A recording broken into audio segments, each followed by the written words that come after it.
ভাগ্যটাই খারাপ। কেন বললাম এই কথাটা কিছুক্ষণ পর তোমাদের বলছি। চলো, সকাল সকাল রেডি হয়ে বেরিয়ে পড়েছিলাম জগন্নাথ মন্দিরে আমরা পুজো দেবে বলে। এখানে আমরা সবাই শাড়ি পরেছিলাম, আমাদের কেমন লাগছে অবশ্যই জানিও কমেন্টে।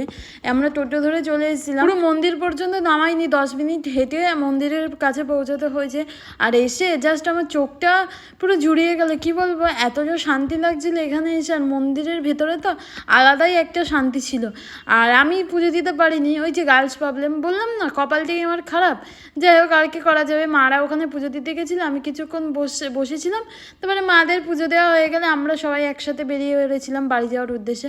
আমরা হোটেলে এসে ওখানে একটু পরোটা খেয়ে, যাই হোক আর কি করাবে, মন খারাপ করে লাভ নেই, সেই ভেবে আমরা আবার চলে এসেছিলাম বিচে একটু স্নান করবো মজা করবো বলে, কারণ মনটা আমার খুবই খারাপ হয়ে গেছিলো।